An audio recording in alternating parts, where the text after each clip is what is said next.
Tel. A new year, many new faces, but now the business is done, the squads are complete, and the window is closed. A little wonderful whoop from Vicky in the corner, thank you.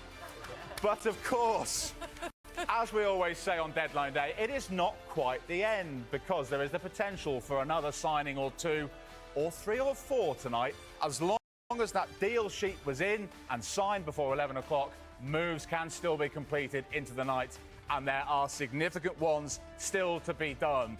So it is worth delaying bedtime a little bit longer. A number of deals that we are waiting for.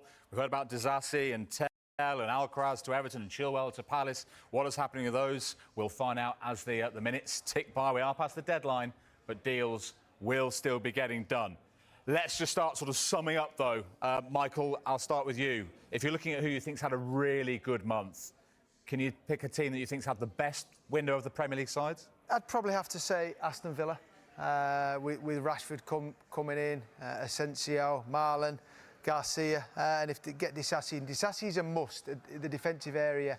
I also look at Spurs. I think the keeper coming in, and if they can get Tel, that'll be a good sign. Danzo needed to happen as well. So, yeah, I think Villa overall will be delighted.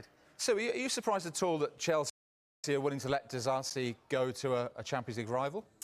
Well, I wondered if that was like maybe the hold-up, if that was the reason for not actually letting him go straight away. Because you look at Chelsea, you spoke about it before, that they've literally got two squads, haven't they? So he has to try and, I suppose, mould his. Well, he has moulded his squad. He said, "This is my squad. This is who I'm working with," and the ones that sort of aren't getting the game time and the regular game time that they want. So I think from a personal perspective, he has to go, doesn't he? He has to go and play football. So maybe that was the hold-up. I don't know. Yeah, I mean, Michael said he thinks Villa have had the best window. The biggest spenders, as we said at the top of the hour with Gonzalez going through, is Manchester City, Clinton.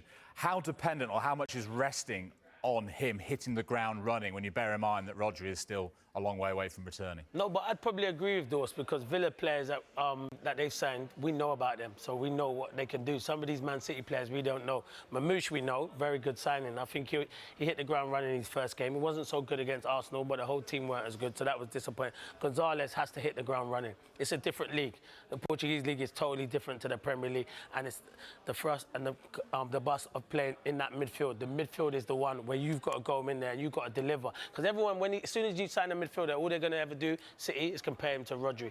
Can't compare him to the Ballon d'Or. You've got to give him time to settle. He's still at a young age, but it's a signing they need. They needed to strengthen in midfield. So City have had a good one. But I'd agree with Dawes. I think Villa, for me, probably had the best one. Just because I like the Rashford one. I want to see what he does next. You know, innit, mate? Innit? Isn't it, mate? Yeah, I mean, I think, they're probably the only two teams that's really done anything that you could speak about, really. Yeah. I mean, there's been a few. There's probably teams absolutely delighted that have been able to keep a hold of a lot of their players as well. Arsenal might have been looking to bring in a striker. Liverpool have not really done anything. They've not had to do anything. Do you think for the fifth window or something in a row that Arsenal have been talked about getting a striker in, they haven't? Is it going to cost them ultimately come the end of the season? I think it was going to be difficult anyway. And there's one thing about Arsenal, maybe in years gone past, that they've dived in and spent money on players that haven't really worked for them. I think they're onto something good right now, Arsenal. If they're going to spend big money, they'll want to do it in the summer. It gives a new signing time to come in and hit the ground running from there, rather than trying to eat into this lead from Liverpool. And it's easy for us to sit here and say if they get a striker, they're going to go and close the gap in Liverpool. It's difficult. I mean, I've covered Liverpool the last couple of weeks as well, and Brentford, tough game, go find a way to win. Bournemouth, tough place to go, they go and find a way to win. It's going to be difficult to stop Liverpool. They've got the League Cup during the week, obviously the Champions League as well. They're in a good position, they're confident, they're winning games of football. It's going to be difficult for Arsenal to catch them, but they'll keep going. You've got to say you're impressed with Arsenal yesterday, and they've still got a chance. But you kind of get the feeling it's more Liverpool's to lose than anybody else to win it. If you're asking for a poor one, you've got to say Manchester United. I mean, I think you have. If you went into it looking, saying you need a striker, still not got one. Your two strikers that you got sitting on the bench at the weekend, and you start a midfielder up front. They've addressed that left-sided full-back or midfield, whatever you want to call it. They've got players that can play there. I mean, they've been able to do that. You've got two strikers and you're playing a midfielder. That tells me that you had to strengthen in that central role. They've failed to do it. Sorry to interrupt you, Chris, but we've got some breaking news. It's time for a game. Man United have signed a striker. No, no, not yet. Maybe the summer. But it's time for a game of show and tell. Eleanor Roper, what have you got for the class? You beat me to the joke, because Spurs have put on their Twitter something to tell you, and I do have something to tell you, because head to their website and it says, "We are delighted to announce the signing of Mathys Tel on loan from Bayern Munich." They say this is subject to international clearance and work permit. The France under-21 international will join the club on loan until the end of the season, with the option to make the move permanent in the summer. He will wear the number 11 shirt. So that confirmation at about 11 this evening that Tottenham Hotspur have signed him on a loan. Now, we understand the deal is worth around £45 million. He comes on loan, as we say, and will sign a 6-year deal if the option is activated come the summer. So what a story it's been. We thought he was coming to Spurs. It looked like it had fallen through. Plenty of interest from other Premier League clubs, but he arrived, he landed at Farnborough Airport this afternoon. He's had a medical, he's passed that medical, and the deal is done. He will be heading from Bayern Munich to play for Tottenham Hotspur until at least the end of the season. Eleanor, thank you very much indeed. And Ellie mentioned the social media announcement by Spurs. Maybe that's what's been holding it up, getting all creative with his involvement in this video, which you'll see for yourself if you want to go onto Tottenham's Twitter. Go on then, Clinton. A player that was wanted apparently and was looked at by a number of Premier League clubs. We've mentioned Arsenal, we've mentioned Manchester United. He has gone to Spurs on loan with a view to possibly joining permanently in the summer. What do you think? No, he's a good signing. As I say, he's at a good young age. Listen, I thought it was going to be a permanent, but on loan. So he has to see how he does. So it's good. I think it's good for him and it's good for Tottenham as well. Before you buy. Yeah, exactly. And that's the best way to do, because sometimes you can make mistakes. But I think the young Tel will come in and do ever so well. Take a bit of time. Let him bed in slowly but surely. But he's an exciting player. I've seen a lot of him. He hasn't played that much time in Bayern Munich, but when he's been given an opportunity, he can score goals. So Tottenham fans should be excited by that, for sure. 83 appearances for Bayern in total, just 8 this season, but 16 goals, 7 assists. But most of them, Jules, are off the bench. And when he's coming off the bench, he's coming off for 5 minutes. So please, people, don't judge him on that. He has got ability. Can't get in ahead of Harry Kane. Harry Kane's one of the best, and he's still young as well, still learning his game. So hopefully he hits the ground running. Isn't it, Dawes? I hope so. Yeah. I mean, lots of talk about Tottenham, obviously, in the last few months as to what happened in the slide down the table. They've brought in a new centre-back in Danso. They've brought in a new forward now. How well do you think they've addressed the issues they had? Well, I've always said for every football club, January is a hard transfer window, and you look when Vicario gets injured, Fraser Forster came in, started really well and then struggled. Kinski, they went and found. I think he was probably one that they've been looking at for a while. They made it happen straight away. Defensive area, when you lose Mickey van der Ven and Romero. I mean, poor Archie Gray got signed, and he's signed for big money. He's played right back, left back, and he's been magnificent to play at centre half, but I don't see him that for long term. Danso has come in probably for 3rd or 4th choice, because when Romero and Mickey van der Ven are fit, they're going to play. Ben Davies was magnificent at the weekend, so they've done some good business. They needed to, because questions have been asked, still in 3 competitions with a chance of winning that.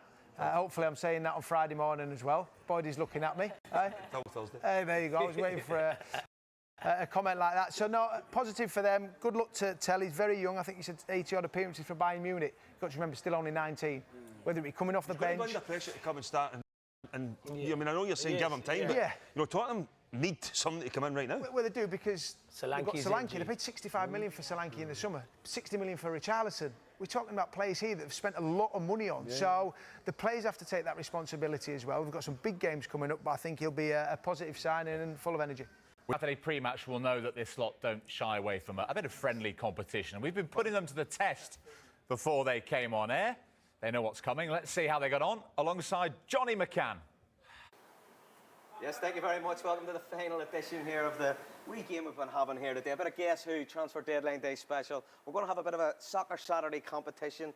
First up, It's Clinton and Sue, and the winner of this here will play these two in the final. They'll have a game after them, and then we'll decide who's going to win that. But Sue picked me as my partner, but you wanted to do it another way because it's your game. Yeah, it is my game. Okay, All right, Clint, that's okay. So I'm going to ask a question. First one to shout in gets to go first. So who's the top scorer in the Premier League at the minute? Salah. Salah. Boom.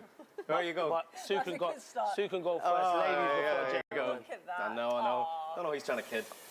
Okay. What clue do you want, Sue? Can I have selling club, please? You can have selling club. And this could be of interest to you, Sue. No. So they sold it. They sold him on deadline day. Okay. Big name person that's left Everton on deadline day, Sue. That's hard. That's hard. Come on. Right, let me think. Who left? That's hard. It's like any time. Yeah, any time. But just you think of the biggest. We'll go for another clue. We'll go for No, another you have a guess. You go. Oh, gosh. She don't want it if she can't don't guess. wanna go? No. All Is right, it my Sue. go now? No, I can't. No problem. Yeah. It's you now. Go ahead. I'll go to the buying The club. buying club. Nah, I'll go for the guess who. Oh, brilliant. Yeah. I said guess who. Man United. Everton and Man United deadline day. I know Who it. is it? Here you go. Will you have to say it? Oh, no, I know. Fellaini. Fellaini is wrong. Oh! I was going to say Fellaini. You guess. So, Sue, year or fee, you can have a clue Everton here. to Man U. Yep. Just calm yourself. Can I have Have a the go. year, You can have the year. This will give you a good clue. Don't help. 2004, Sue. Don't help. 2004, Everton, Man United, deadline I day. still don't know, you know. Big player. Should say sure. Yeah, all right. When you put it in. Okay. Come on, Sue. Oh, don't know the say it. spank faces. I'm going to have to push you, Sue. No. Oh, I have to go on. So, do you see the fee? Yeah. 27 mil. I know. Everton to Yeah, Man United. yeah. Wayne Rooney. Rooney. Sue. Right, here we go. The next semi-final. Who's going to play Clinton in the final? Doss, Boydie. Quick question to see who goes first. Who are the current holders of the Champions League? Boom, Boydie. I was going to say age before beauty, and then I went, I don't see they still beat me. Go ahead. Go on then, Boydie, go on. Selling club. Right, okay. Here we go. Nottingham Forest on deadline day. On deadline day. Are we beyond there? Yeah. This is a Doss one. Should be. Come on. Michael Dawson. Oh, he's done it. No. Oh, no, Doss. We can't. No, we can't. Why would you do that? Why would you put that on? Oh, no. I'm too busy thinking. Right, here we go. It's the Soccer Saturday final of Guess Who. It's Boydie v Clint. Right, another question, see who goes first. Alan Shearer's the top ever scorer in the Premier League. Who's second? Harry Kane. Boom. Right, here You he goes. said that earlier. Oh, cheers. I got the other No, I was watching Mercer. Give it away. No. What do you mean? All right, okay. I got it right. It's a question. Oh, this is hard though. He's done his research. Wait, Right. I'd rather you go first. Can I pass it on? No, I'll go. No. Selling club. 'cause Selling he club. did that. Liverpool. Oh Liverpool on deadline day. no. I know. Oh, go ahead. Virgil van Dijk. No. Yeah. All right, it's worth a try. Yeah. Virgil van Dijk. He's at Liverpool. Oh, sorry. I thought I said to come the on. buying club. Sorry. I didn't read it properly. Which one do you want? Oh, clue. Sorry, my bad. I want the. Yeah. I don't know actually. He's thinking. I want the buying club. You do want the buying club. I didn't think there. Sorry, my bad. Chelsea. Fernando Torres. Bang! Oh, I didn't think. There he is. Well done. I didn't think. John. I didn't think. Thanks for coming. So smug here in the studio. Chris, you found something you're good at. Yeah, I know. It's unbelievable. Man of many Nah, talents. I got it wrong, Jules. I didn't read the question. It was too late. I had no